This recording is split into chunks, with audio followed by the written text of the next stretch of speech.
Hello అందరికీ. ఈరోజు ఈ వీడియోలో మా భీమవరంలో జరిగే శ్రీ శ్రీ శ్రీ మావుళ్ళ అమ్మవారి ఉత్సవాలన్నమాట.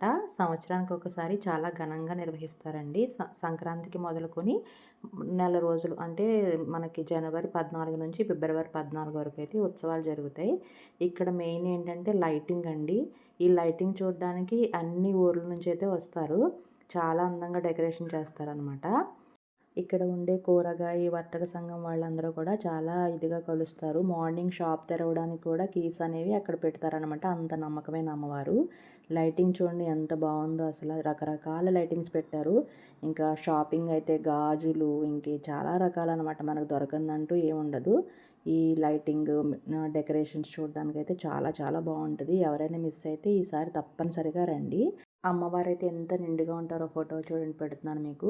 అలా ప్రసాదం తీసుకుని బయటకు వచ్చేసాం అనమాట. షాపింగ్ అయితే కొంచెం చేసేసి కొంచెం ఎంజాయ్ అయితే చేసేసాము. తర్వాత నాకు తెలిసిన చిన్న కథ చెప్తాను, అమ్మవారు ఎలా వెలిసారనేది.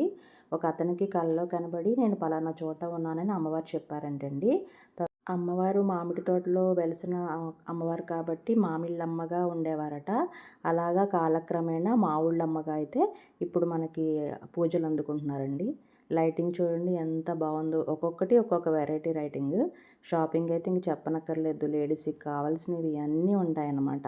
ఈ అమ్మవారి గురించి అయితే నేను ప్రత్యేకంగా ఒక వీడియో మళ్ళీ మీకు చేసి పెడతాను. చిన్న చిన్న సామాన్లు నాకు ఎంత క్యూట్గా అనిపించినాయి. మన చిన్నప్పుడైతే లక్క పిడతలు చెక్క బొమ్మలతో ఉండేవి. ఇప్పుడైతే స్టీల్ సామాన్లతోనే వచ్చేస్తున్నాయి. చిన్న చిన్న క్యారీర్లు, పాల క్యాన్లు ఎంత బాగున్నాయి కదండి చూడండి.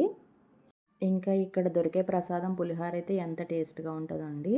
జ్యేష్ఠ మాసంలో నెల రోజులు గ్రామ జాతర కూడా నిర్వహిస్తారు. దేవీ నవరాత్రులు అమ్మవారికి రోజుకొక అవతారంలో అలంకరిస్తారనమాట. విజయవాడలో ఎలా అయితే ఉత్సవాలు మనకి దసరాకు చేస్తారో సేమ్ అలాగే అవతారాలు ఇక్కడ కూడా అమ్మవారికి చేస్తారు. అమ్మవారు అయితే ఎంత నిండుగా ఉంటారు. చూడటానికి 2 కళ్ళు చాలవండి. ఉదయం 6 గంటలు, సాయంత్రం 6 గంటలకి హారతి అయితే ఇస్తారు. నాకు ఎప్పుడు వెళ్ళినా సరే ఆనంద బాష్పాలు వస్తాయి. అంత బాగుంటుంది. ఇంకా ఇలా అంతా తీర్థం తిరిగేసి కొన్ని ఫోటోలు తీసుకుని అలాగ వచ్చేటప్పుడు బజ్జీ మిక్చరు, బజ్జీలు మా భీమవరం ఫేమస్ అండి. మీరు ఎప్పుడు వచ్చినా బజ్జీలు మాత్రం మిస్ అవ్వకండి.